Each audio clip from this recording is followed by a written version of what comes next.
my bar wrench and loosen both bar nuts,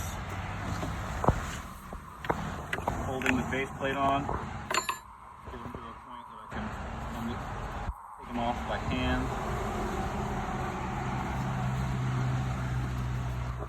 This one's nice because the bar nuts are captured so they won't fall everywhere.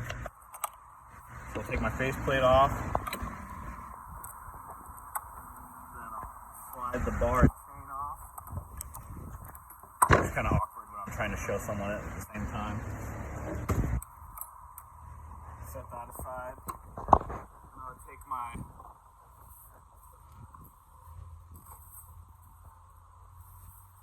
air compressor and I would blow out all around the clutch cover, around the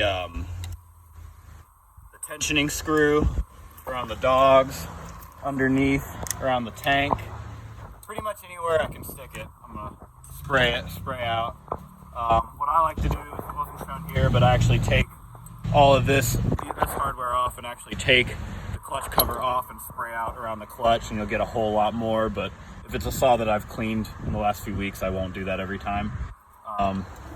Then I'll flip it over and I'll give a lot of tension or a lot of attention around the oil cap to make sure no debris gets in the oil and clogs that up.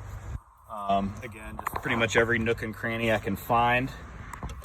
And then after I've gotten that all sprayed out, I'll take this hardware, I'll blow out in between the rails of the bar on both sides. Now, why do you do that? Debris, oil, dirt, and sawdust clogs in there and can actually get compacted and prevent free motion of the driving links on the chain. And then I'll make sure these little holes right here that feed the bar oil through are cleared out, and just kind of give the whole thing a spray. If there's maybe pitch from a conifer or anything, I'll give it a scrub off in the sink in there. And then I'll just blow out all the little nooks and crannies on the inside of the faceplate. So then back to power head. For this one, there's three screws that hold on the top cover for the power head. So I'll remove them like so. Sometimes it takes some shimmying to get off. So now I have the guts of the saw open. I'll hold down the trigger and close the clutch so that no debris can get into the air intake before I take the air filter off. And then I'll spray out the air filter from the inside first, trying not to pack any of that debris into it, and then I'll give it a quick spray around the entire outside. And this is the most convenient of all the air covers. It just pops back on with a screw like that, and then you don't have to worry about that. It's all covered up. And then just in opposite order, I'll put everything back.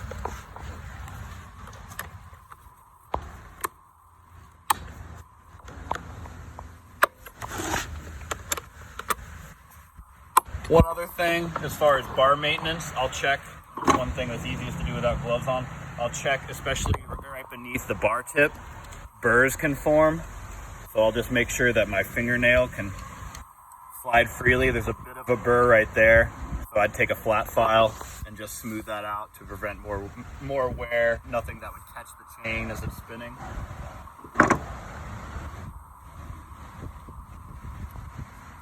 And then put it all back together, making sure my chain is facing down the bar, the fatal mistake. Hook it back on the sprocket. Get the tensioning screw back in the bar, like so. Put the faceplate back on. Tighten them by hand. Make sure they're nice and tightened with the bar wrench before I put it back up.